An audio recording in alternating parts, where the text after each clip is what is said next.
número 3. Apocalipsis capítulo número 3. Y vamos a estudiar hoy la iglesia de Filadelfia. Vamos a continuar ya terminando este estudio de las 7 cartas del Apocalipsis y vamos a compartir un mensaje titulado La Iglesia Fiel. Porque escúchenme, de todas las iglesias que hemos estado estudiando del Apocalipsis, la iglesia de Filadelfia es la iglesia fiel. ¿Ok? Esta es una iglesia extraordinaria que junto con la iglesia de Esmirna, Dios no tuvo absolutamente nada que reprocharles.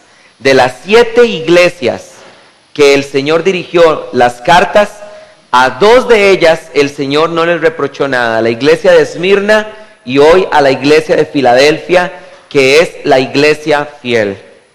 Dice así la Biblia en Apocalipsis capítulo 3, versículo 7 en adelante. Dice: escribe al ángel de la iglesia de Filadelfia. Esto dice el santo, el verdadero, el que tiene la llave de David, el que abre y ninguno cerrará. Dice lo siguiente: y que cierra y ninguno abre. Yo conozco tus obras, y he aquí que he puesto delante de ti una puerta abierta que nadie puede cerrar, porque aunque tienes poco poder, has guardado mi palabra y no negaste mi nombre. He aquí, entrego a algunos de la sinagoga de Satanás, de los que dicen ser judíos y no lo son, sino que mienten. He aquí que los constreñiré de tal modo que vendrán y se postrarán delante de tus pies y reconocerán que yo te he amado. Por cuanto has guardado la palabra de mi paciencia, yo también te guardaré de la hora.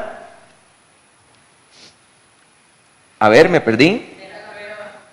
Por cuanto has guardado la palabra de mi paciencia, gracias, yo también te guardaré de la hora de la prueba que está a punto de venir sobre el mundo entero para probar a los que moran en la tierra. Vengo pronto. Retén firme lo que tienes para que ninguno tome tu corona. Al que vence lo haré columna en el santuario de mi Dios y jamás saldrá de allí, y sobre él escribiré el nombre de mi Dios y el nombre de la ciudad de mi Dios, la nueva Jerusalén, la cual desciende del cielo de mi Dios, y mi nombre nuevo. El que tiene oído, oiga lo que el Espíritu dice a las iglesias.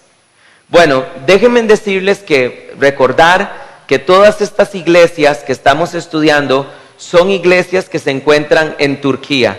Específicamente, esta iglesia que se llama Filadelfia, su nombre significa amor fraternal.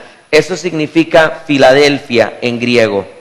Y Cristo se presenta a esta iglesia, Él se presenta como el santo, el verdadero, y que tiene la llave de David, el que abre y ninguno cerrará, y que cierra y ninguno abre. Bueno, vean ustedes qué interesante, porque este es uno de los títulos más preciosos que recibe Cristo Jesús en la Biblia: santo y verdadero. Qué hermoso es que la Biblia llame a Jesús de esta manera: santo y verdadero. Esto es precioso. Este es un título muy parecido al que el Señor Jesucristo recibe cuando Él desciende. Cuando dice la Biblia en Apocalipsis capítulo 19, después de esto vi el cielo abierto y aquí uno que montaba en un caballo blanco, y el que lo montaba se llamaba Fiel y Verdadero.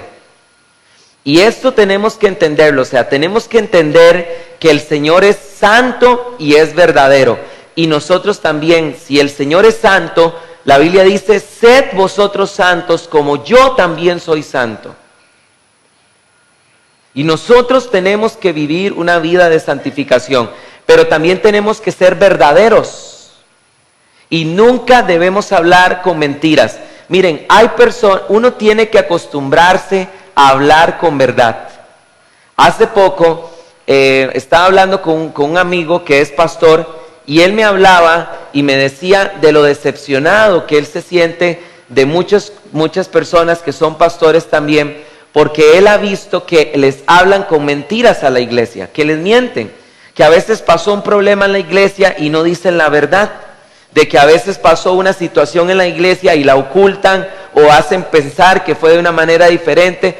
Eso no es hablar con verdad a la iglesia. Uno tiene que ser verdadero. ¿Y saben cuál es la mejor manera de ser verdadero? Haciendo las cosas bien. Porque cuando uno no hace las cosas bien, cuando uno hace las cosas de manera incorrecta en el negocio, cuando uno hace las cosas incorrectas en el trabajo, cuando uno hace las cosas incorrectas en el matrimonio, es cuando uno se siente obligado a mentir. Pero si una persona se propone ser íntegra en todo lo que hace, nunca se sentirá comprometido con decir la verdad. Pero es cuando hacemos lo que no debíamos hacer, es cuando recurrimos a la falsedad y a la mentira. Y el Señor es llamado en la Biblia verdadero. No hay mentira en Él. No hay doblez de discurso en Jesús. No hay doblez en su mensaje. Y vean ustedes que la Biblia dice que Él tiene la llave de David. ¿Dónde habla la Biblia de la llave de David? Porque dice que yo tengo la llave de David y abro y dice, yo tengo la llave de David y tengo el poder de abrir puertas que nadie puede cerrar, y tengo la autoridad de cerrar puertas que nadie puede abrir. Vamos por favor a Isaías capítulo 22, versículo 22. Isaías capítulo 22, versículo 22. Isaías capítulo 22, versículo 22.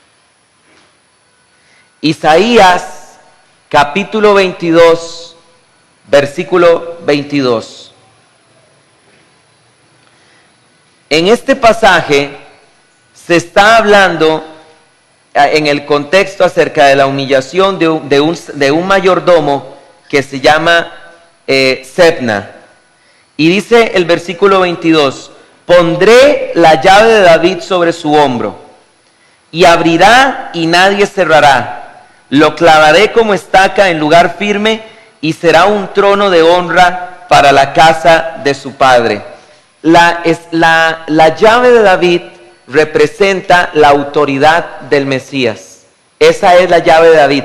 Tengo la llave de David, tengo la autoridad para abrir puertas donde no las puedo cerrar, y tengo la autoridad para cerrar puertas donde nadie las quiere abrir. Y saben una cosa, hermanos, nosotros tenemos que reconocer que Dios es el que tiene la llave de David. ¿En qué sentido?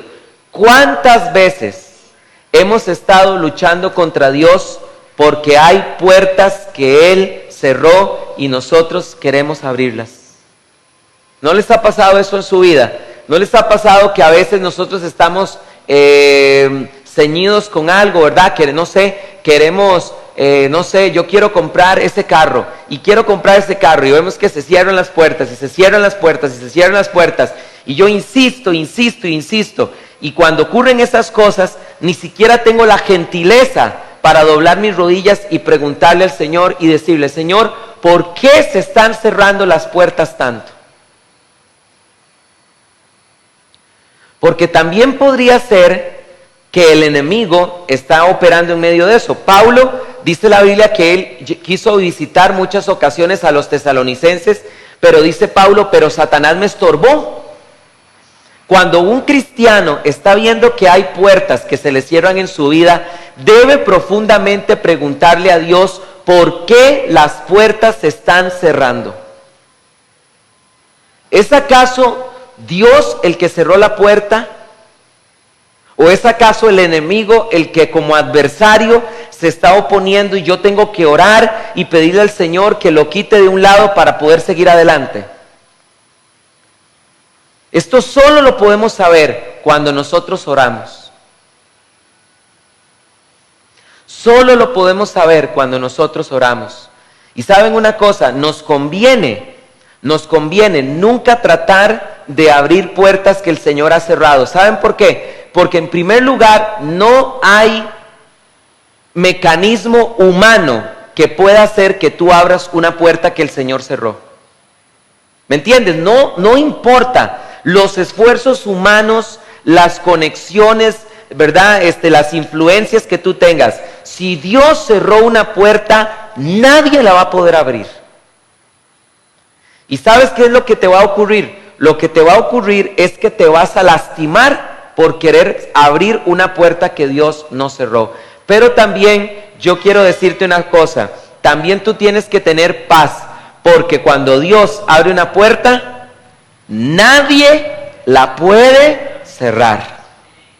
Y si por ejemplo Dios dispuso en tu corazón, Dios dispuso para tu vida, por ejemplo, que tú puedas acceder a un trabajo determinado que tú soñabas, y si Dios abre esa puerta, aunque todo mundo se levanten ángeles, principados, aunque se levanten las personas, nadie podrá hacer que tú no puedas entrar por esa puerta. Qué hermoso esto, ¿verdad? Y si tú a lo mejor quieres una beca, ¿verdad?, para alguna universidad, o quieres una oportunidad para ir a algún país, y si es la voluntad de Dios y esa puerta Dios la abrió, no tengas temor, nadie la va a poder cerrar. Nadie.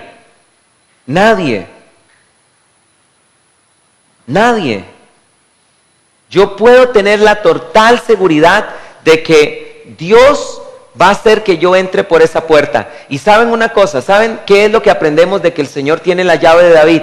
No vale la pena preocuparse. No vale la pena preocuparse. No vale preocuparse si la puerta está cerrada, porque mi preocupación no la va a cerrar. Y no tengo que preocuparme si la puerta está abierta, nadie la podrá cerrar. ¿Entiendes? ¿Entiendes? Tú lo único que tienes que hacer es ser fiel. Vamos a continuar con la enseñanza. Vamos a Apocalipsis capítulo 3 otra vez. Y Cristo le dice a esta iglesia de Filadelfia que Él es el que tiene esa llave de David.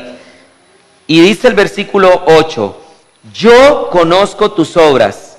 He aquí que he puesto delante de ti una puerta abierta que nadie puede cerrar, porque aunque tienes poco poder, has guardado mi palabra y no negaste mi nombre. Vean, esta iglesia de Filadelfia contrasta totalmente con la iglesia de Sardis. ¿Saben por qué razón? Porque la iglesia de Filadelfia era una iglesia que delante de los ojos de cualquiera tenía poco poder. ¿Saben por qué? Porque era una iglesia pequeña. Y la iglesia de Sardis, habíamos visto que Cristo le había dicho que tenían fama de que vivían, pero que estaban muertos. No sé si lo recuerdan.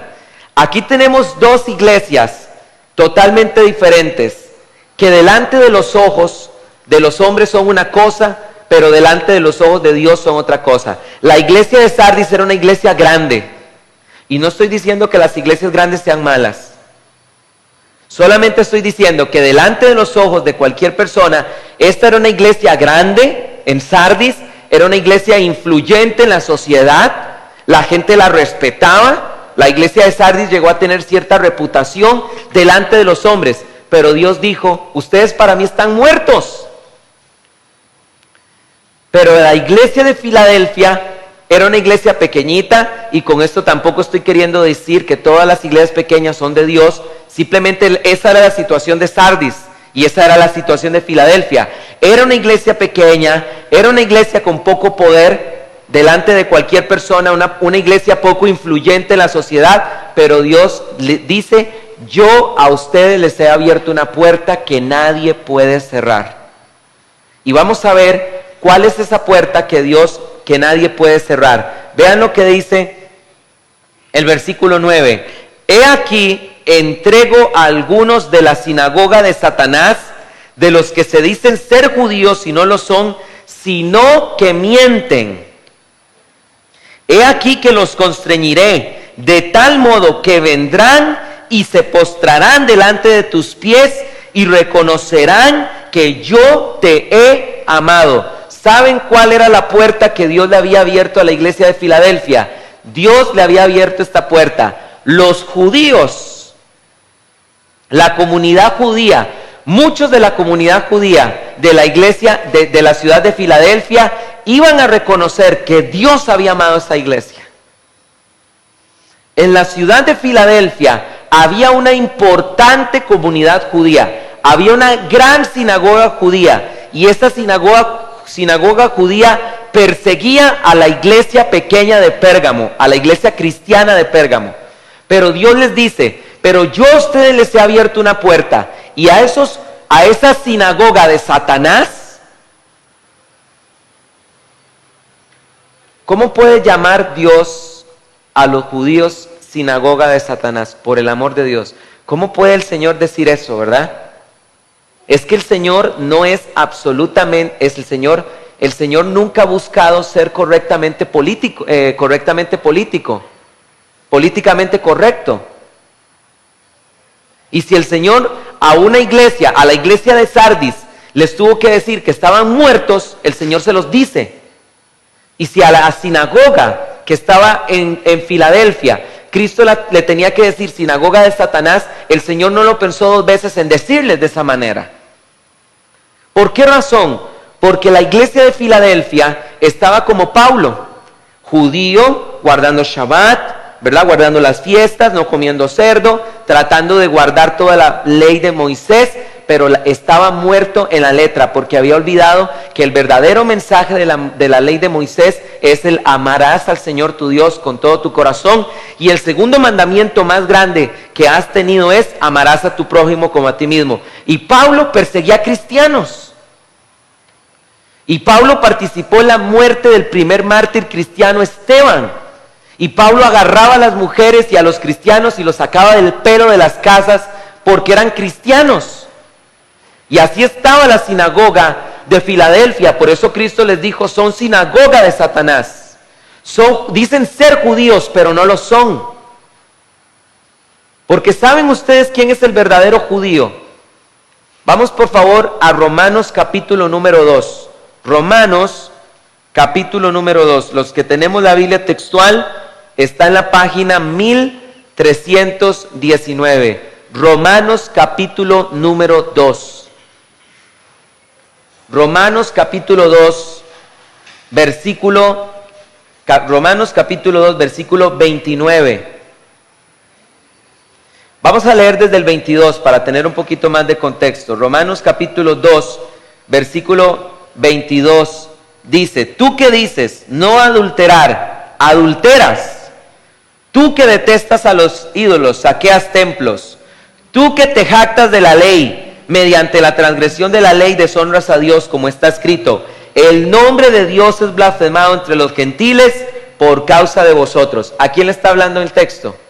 A los judíos. Claro, ellos han llevado el discipulado de Romanos y están afilados en ese tema. Dios, aquí Pablo le está hablando a los judíos, versículo 25, porque la circuncisión ciertamente aprovecha si practicas la ley, pero si eres transgresor de la ley, tu circuncisión ha llegado a ser incircuncisión. Por tanto, si el incircunciso guarda las ordenanzas de la ley, no le será tomada en cuenta su incircuncisión como circuncisión. Y si la circuncisión, que es por naturaleza, cumple la ley, te juzgará a ti, que a pesar de la letra y de la circuncisión eres transgresor de la ley.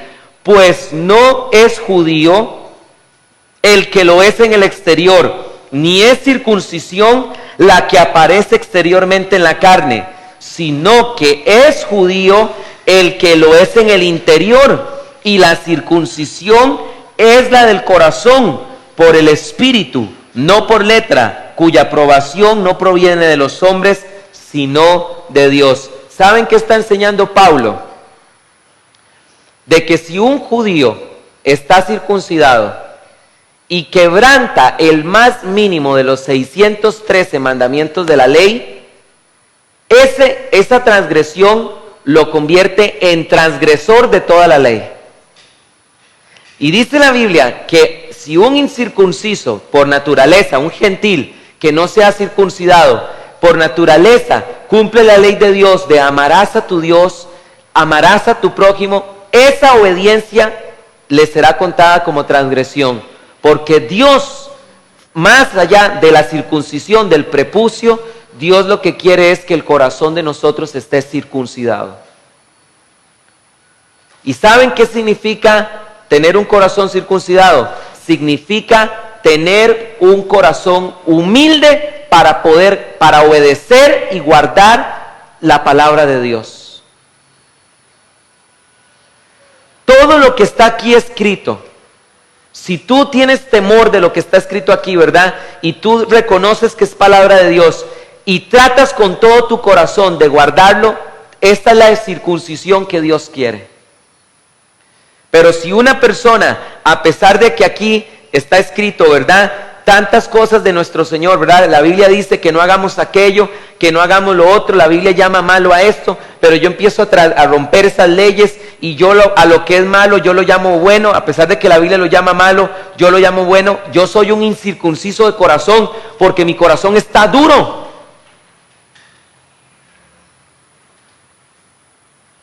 Porque mi corazón está duro. ¿Saben qué es ser? Les voy a dar 3 ejemplos de lo que es un corazón incircunciso.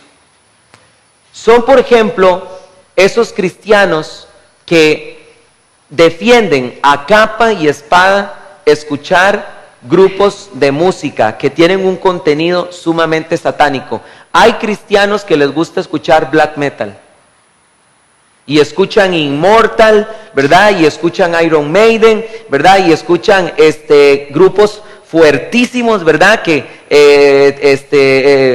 hay otro grupo que se llama, que se ponen estas máscaras,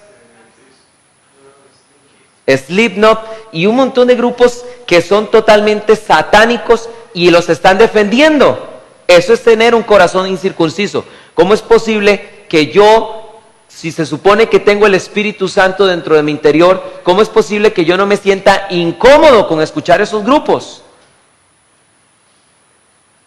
Y tienen unos videos, este grupo Slipknot, que vienen y se abren las máscaras. Yo una vez vi un video, ¿verdad?, que se abrían una máscara y como que empiezan a abrirse el cerebro y todas esas cosas. ¿Cómo es posible que haya un cristiano que diga que podemos escuchar esas cosas? Incircunciso de corazón. Un cristiano que diga, yo no veo nada malo de que yo vaya a bares. No está mal que yo vaya a bares, ¿verdad? Que yo tenga amigos de cervezas. Yo no veo nada malo en eso. De por sí Jesús tomó vino. Eso es un cristiano con incircunciso de corazón.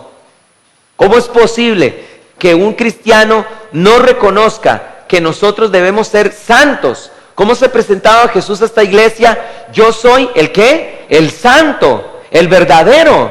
¿Cómo es posible que un cristiano no vea malo ir a bares?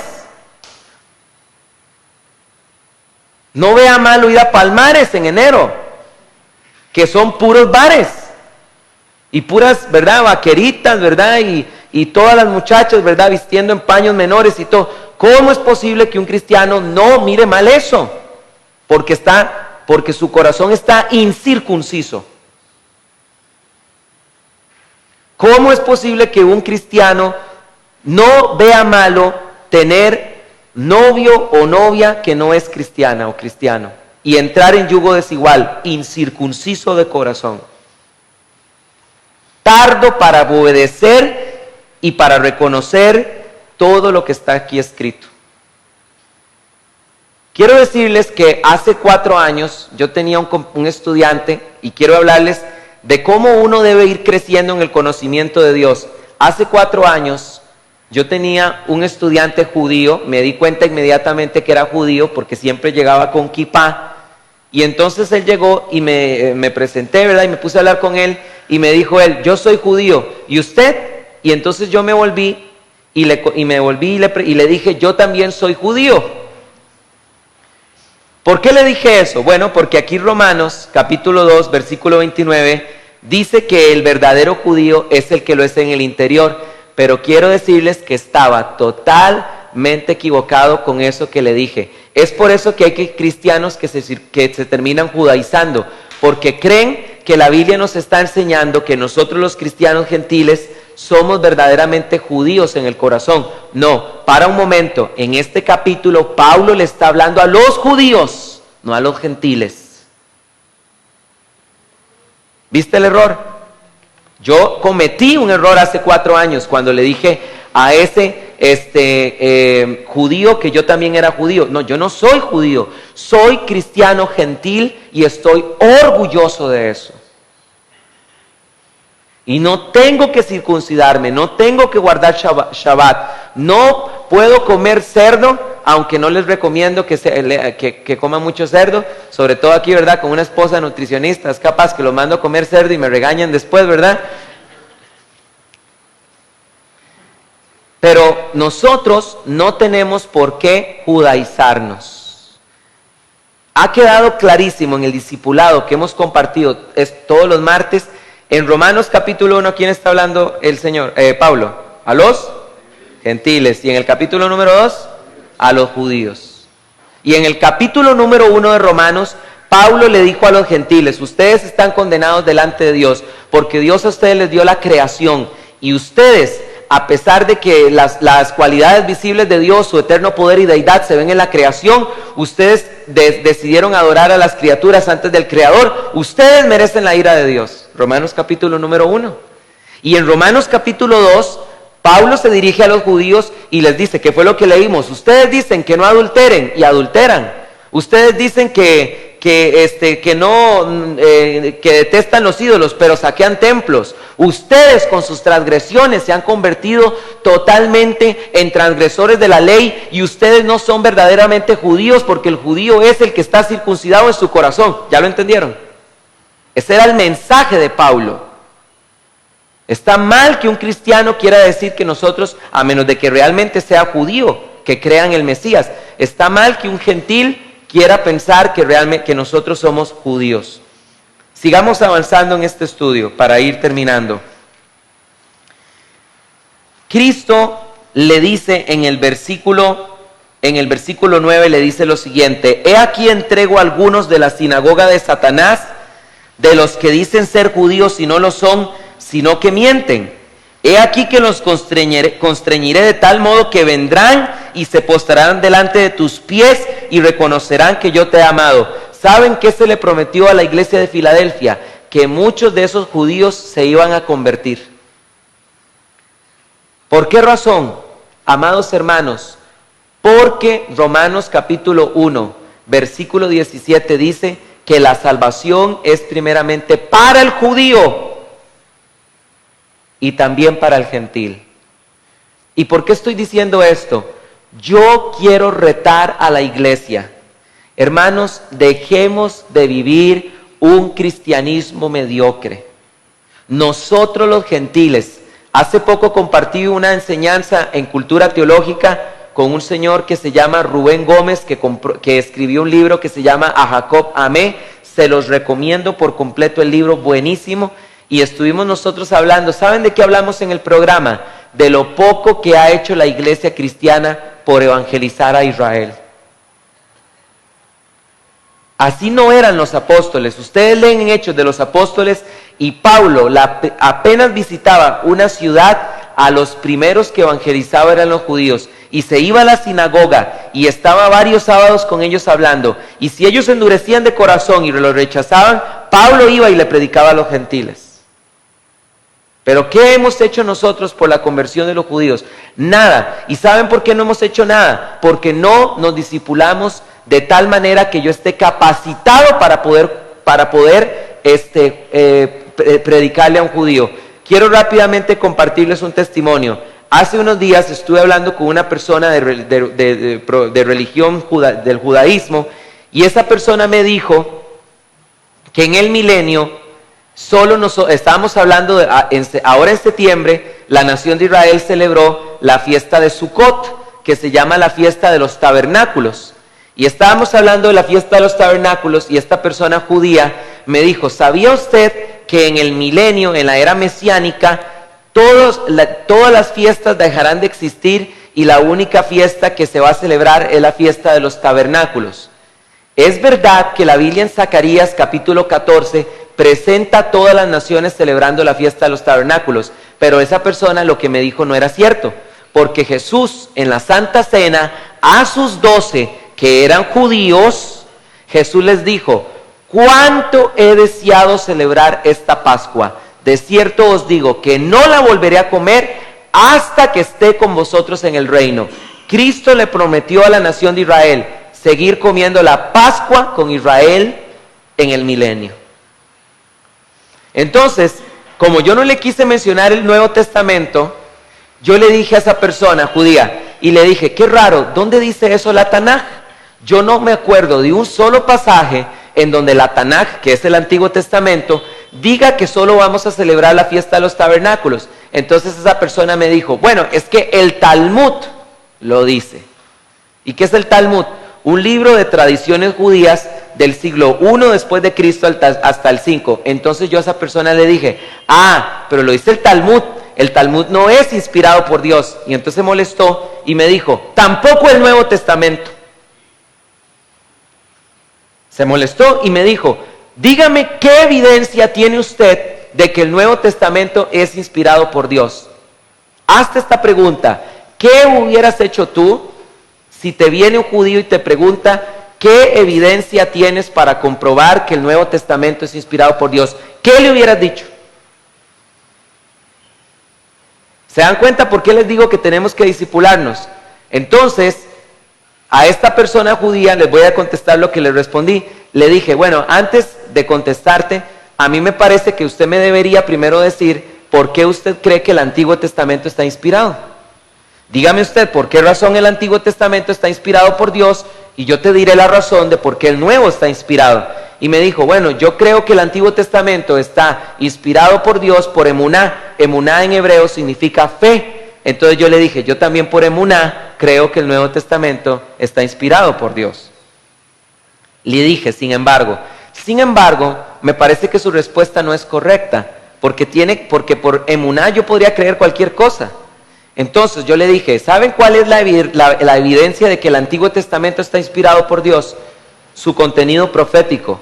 Hay una gran cantidad de profecías que están en el Antiguo Testamento que históricamente hablando se han cumplido y solo el único Dios verdadero puede anunciar el futuro y que se cumpla.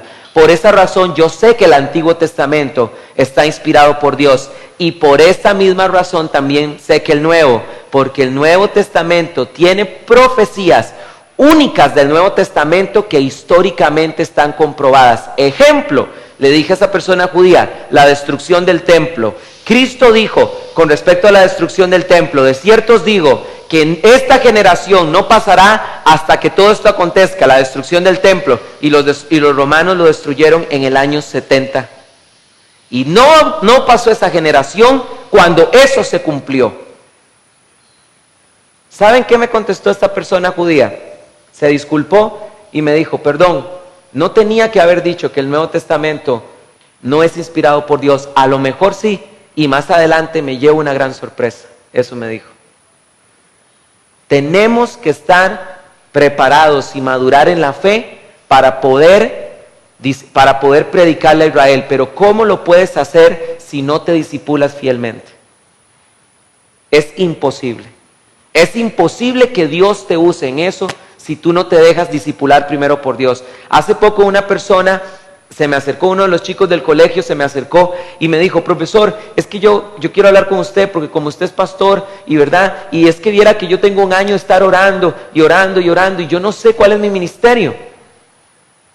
Y entonces yo le dije, te hago una pregunta, ¿y actualmente te estás discipulando? Y me dijo, no. Entonces yo le dije, por más que tú ores y dobles rodillas, Dios no te va a revelar cuál es tu ministerio. ¿Sabes por qué razón? Porque si Dios te lo revelara, vas a tratar de hacer lo que hizo Pablo, que que apenas se convirtió, se fue a Damasco a predicar el evangelio y por poco lo matan. ¿Qué fue lo que pasó con Pablo cuando él se convirtió? Quiso empezar a predicarle a todo el mundo y el Señor le dijo: un momento, Pablo, va 3 años para el desierto de Arabia a discipularse, porque el discipulado nadie en el reino de Dios se lo puede saltar. Y termino con estas palabras. Cristo le promete lo siguiente a la iglesia de Filadelfia. Le dice: por cuanto has guardado, versículo 10, Apocalipsis 3:10, por cuanto has guardado la palabra de mi paciencia, yo también te guardaré de la hora de la prueba que está a punto de venir sobre el mundo entero para probar a los que moran en la tierra. Te hago una pregunta: ¿cuál es la hora de la prueba que está para venir al mundo entero? Es una pregunta que hay que hacerse. ¿Cuál es la hora de la prueba que está a punto de venir al mundo entero? Cristo le dijo a la iglesia de Filadelfia: por cuanto ustedes han guardado mi palabra, yo los guardaré a ustedes de la hora de la prueba que está por venir al mundo entero, la semana 70. Que en el libro de Mateo se le conoce como la tribulación y la gran tribulación. Esta es la hora de la prueba que está para venir para el mundo entero. Cristo le dijo a esa iglesia: yo a ustedes los guardaré de esa hora de la prueba. Este es un pasaje contundente que la iglesia no va a estar en la tribulación en la semana 70. ¿Ya entendieron por qué me molestó que este rabino dijera que estamos en la semana 70? Porque ese rabino lo están siguiendo miles de personas y está enseñando que estamos en la semana 70 y está enredando al pueblo de Dios. Dios le prometió a la iglesia que no estará en este tiempo de la prueba. Y ni hablar de las personas que dicen que ya estamos en la gran tribulación. Porque yo he conocido personas que enseñan: ya estamos en la gran tribulación. Es que siempre la iglesia ha estado en tribulación. Sí, la iglesia siempre ha pasado por tribulación, pero otra cosa muy diferente es la gran tribulación. Y Cristo en el versículo 11 dice: vengo pronto, retén firme lo que tienes para que ninguno tome tu corona. Vengo pronto, retén lo que tienes para que ninguno tome tu corona. ¿Saben ustedes? No está hablando de la salvación. No es que alguien va a quitarnos la salvación. Se está refiriendo a las otras cosas que hemos recibido aparte de la salvación. Cristo nos ha dado paz. Y hay cristianos que pierden la paz porque no retienen lo que han recibido. Cristo nos ha dado un ministerio y un llamamiento. Y los llamamientos y los ministerios son irrevocables. Pero hay personas que viven como si se les hubiera arrebatado. ¿Por qué? Porque no retuvieron lo que el Señor les entregó. Hay una gran... Ustedes no tienen idea el montón de pastores que hoy en día ya no son pastores. ¿Por qué? Porque se amargaron, porque se echaron más cargas de la iglesia que las que tenían que tener y terminan renunciando al ministerio. Nunca van a dejar de ser pastores, porque el llamamiento es irrevocable, pero viven como alguien que se le quitó el ministerio. Alguien les quitó su corona. Y al final, en el versículo 12, Cristo le dice: al que vence, lo haré columna en el santuario de mi Dios, y jamás saldré de allí, y sobre él escribiré el nombre de mi Dios y el nombre de la santa ciudad de Dios, la nueva Jerusalén, la cual desciende del cielo de mi Dios, y mi nombre nuevo. El que tiene oído, oiga lo que dice el Espíritu a las iglesias. Obviamente aquí se está hablando en un lenguaje apocalíptico. La Biblia dice: lo haré columna de mi Dios. No es que literalmente el Señor te va a poner ahí, ¿verdad? Como una columna, ¿verdad? Y ahí no te vas a mover. ¿Qué es lo que el Señor nos está queriendo decir? Que al que vence y al que guarda todas las cosas que Dios nos ha dado, ¿saben qué es lo que la Biblia nos está enseñando? Dios le dará acceso a la ciudad de Dios. La nueva Jerusalén que desciende del cielo. ¿Se acuerdan la semana pasada que les dije que el cielo es aquí? La nueva Jerusalén que desciende en el cielo. Al que vence tendrá acceso a la ciudad de Dios. Y yo le pido a Dios con todo mi corazón que el río de Dios sea como la iglesia de Filadelfia, una iglesia fiel. Quiero invitarlos a que se pongan en pie, por favor. Vamos a celebrar la Santa Cena, la Cena del Señor.